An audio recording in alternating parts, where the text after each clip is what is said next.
The candidates for Virginia governor came out swinging during their first debate. Democrat Terry McAuliffe is looking to win back his old job after serving as governor from 2014 to 2018. However, this campaign marks Republican businessman Glenn Youngkin's first step into politics. They started last night's debate by attacking each other over COVID vaccines and mandates. He's told a lot of lies about my positions during this campaign. He just told the biggest one. My position on the vaccine has been very clear. I absolutely encourage all Virginians to get the vaccine. And we'll go to work together to make sure that you have all the information you need to feel good about it. My opponent has said he wants to make life difficult for people who don't get the vaccine. I think Virginians have suffered enough not to have a governor make their life difficult. This is a tough job being governor. Your job is to keep folks safe. He's denying that he told college students to fill out an exemption. That's not true. We'll release my campaign. We'll release the tape right now as we speak. He's telling college students, if you don't want to get it, don't get it. Do an exemption for whatever reason. That is disqualifying in my book to be governor. All right, for analysis, let's bring in Charlotte Renee Woods, local and state government reporter for Charlottesville Tomorrow. She covered the debate. All right, so let's talk about this. The candidates were seemingly ready for a fight from the very beginning. What do you think the people who are going to make a decision on their next governor took away from their exchanges on COVID-19?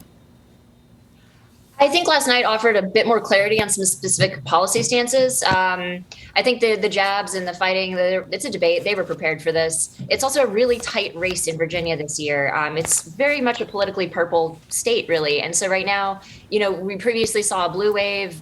Republicans are trying to get a red wave. So it's definitely a tight race. I think both candidates are very aware of that. Their teams are very aware of that. So last night was really a chance to get more clear on certain policy and try to court some of the undecided voters, because at this point, a lot of the party line votes are really locked down. So Youngkin really went after McAuliffe for his stance on abortion rights, laws surrounding abortion rights. I want to play a little bit of sound for you. What we're not doing this evening is talking to my opponent about his extreme views. See, my opponent doesn't want to talk about this topic tonight because he actually called legislation that would enable abortion paid for with taxpayer money all the way up through and including birth, where a child is kept comfortable while a decision is made whether that child lives or dies. He called that legislation common sense legislation and said he would sign it. Okay, so I need a little bit of fact checking here. Is that claim true or false? It's a bit tricky. So in 2019, there actually was a bill that made it in the General Assembly in Virginia that kicked back the date when you could actually get an abortion. Right now in state law, it goes through, I think, later into the third trimester, you would have to have 3 doctors sign off on it, and it has to be an extreme case where your health is at risk or the baby is not going to be viable.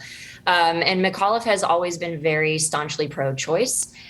During his time as governor, he vetoed a lot of legislation that would have restricted abortion access or funding to organizations like Planned Parenthood.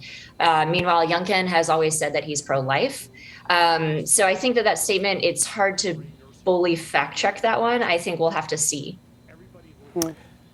So President Biden has campaigned for Terry McAuliffe multiple times. They've known each other for quite some time. Meanwhile, President Trump, as you know, endorsed Glenn Youngkin back in May, saying the typical quote that the president gives when he likes a candidate: Glenn is pro-business, pro-Second Amendment, pro-veterans, pro-America. He knows how to make Virginia's economy rip-roaring. McAuliffe attacked Youngkin for that. I want to play some of that sound. My opponent's a Trump wannabe. He's been endorsed by Donald Trump 3 times. He has said, I'm honored to have his endorsement. He's quoted saying, so much of the reason why I'm running is because of Donald Trump. That's his quote. So he's the one who's inserted Donald Trump here, and we know the damage that Donald Trump has done to this country. So here's the question that I have.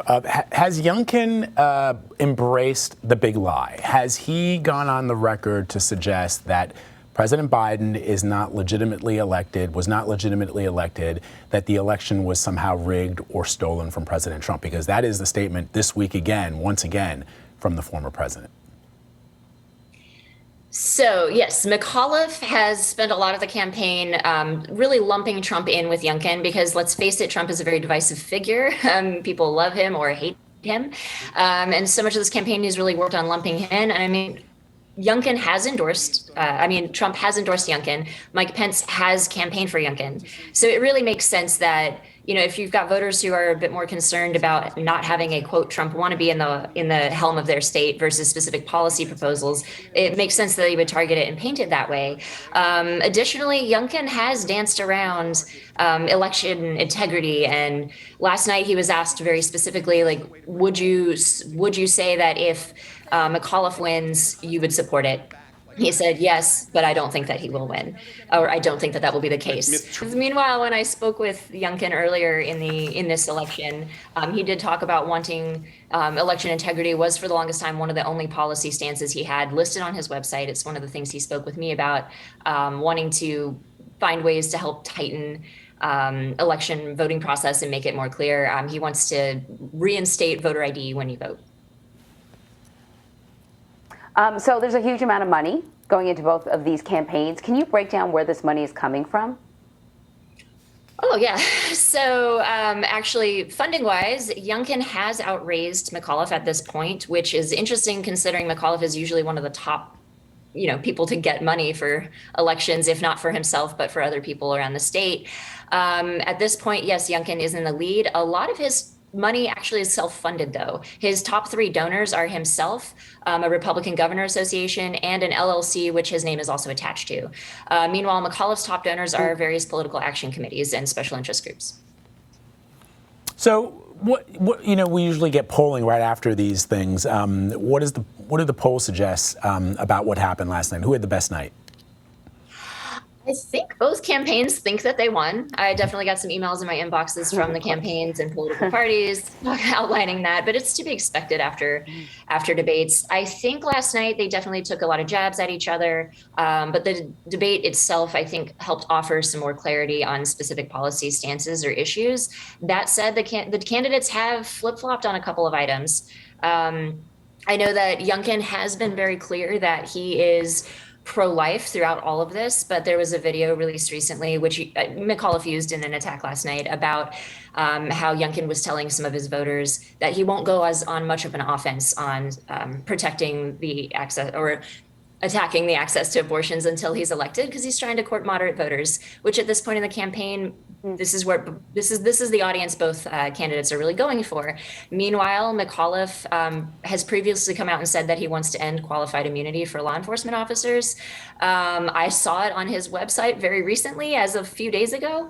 Meanwhile, last night, I checked after he said in the debate that he wouldn't end qualified immunity, and then I looked at the website and it was gone.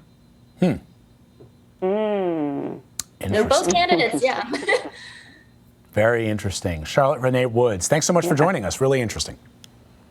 Thank you for having me.